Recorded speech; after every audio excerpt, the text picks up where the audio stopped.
Hi, everyone. My name is Stephanie von Meteren, and I'm a first-year master gardener in Inyo County. I have a passion for edible plants and native plants. So I'd like to discuss rosemary today. I'm going to share my screen. And what I'd like to discuss are, well, this rosemary that we have there's the family name and the Latin name. And we actually live in the Alabama hills and have a really robust rosemary bush. It started pretty little. We do have drip irrigation to it, but overall it's a very drought tolerant plant. And I like to go out there and watch all the bees on it. It's wonderful for pollinators.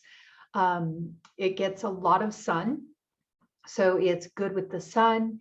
The winds haven't been a problem for all of these years. And there's a bunch of different varieties. So you can get a creeping type that's lower to the ground. You can get big bushy types. And there's many varieties. So you want to make sure you pick a variety that's good for our area, which I'll go over in a future slide. You could also cut them into shapes for topiaries, which is kind of cool. You can use them in pots and containers. You could have one by your back door to use it for cooking in the kitchen. As I said, pollinators like it, and it's also resistant to rabbits and deer, which is pretty cool. Here are some of the best cold hardy varieties.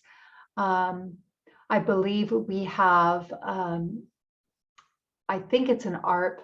I'm actually not totally sure, but I know it does really well with the cold. So it can have snow on it, like this picture over here, which is just really pretty.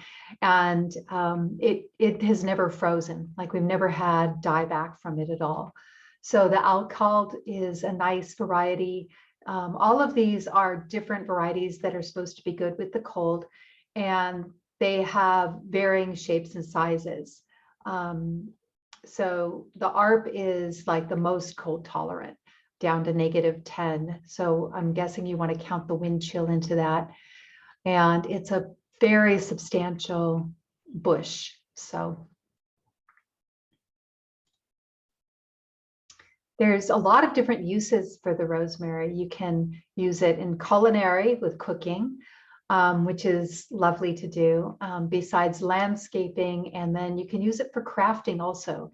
As far as an herb for the kitchen, it's a very strong flavored herb, and you can use it fresh or dried. You can infuse it in oil, but you want to use it within 3 days and keep it in the fridge to avoid botulism. You can use it in stuffings, meat dishes.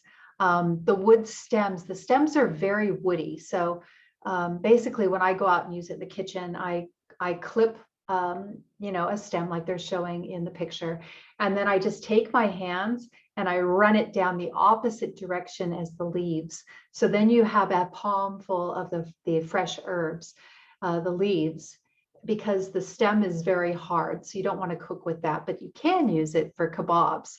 Get a substantial enough stem and then put your vegetables or whatever you want on the branch.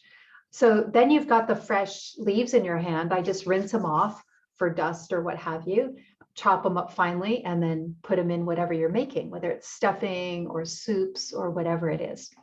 You can also use them in a herbal tea, and you can also do crafting with them, which is really nice. You can make wreaths, seasonal wreaths with the stems. You can make soaps, garlands, bath products, stuff like that.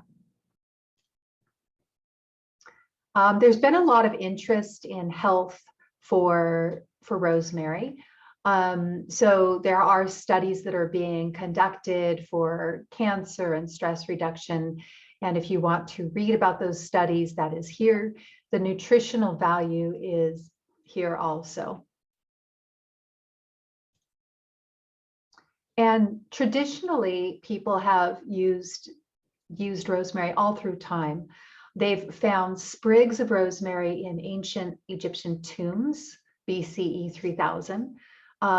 It was considered sacred. It was a sacred plant by Egyptians and Romans and Greeks. It originated in the Mediterranean regions, this plant. It's been used as a tongue cleanser to alleviate muscle pain, respiratory issues, improving memory, boost the immune and circulatory system, promote hair growth, antifungal and antiparasitic for traditional medicines.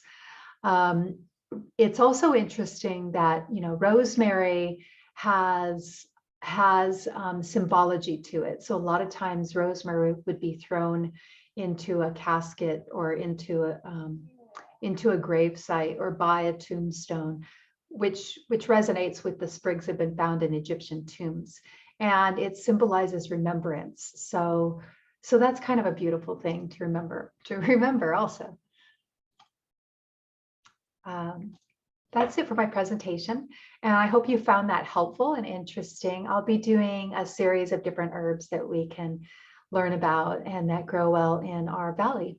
All right, thanks. If you have any comments, leave them below, and I'm assuming I'll have access to respond to those. All right, bye-bye.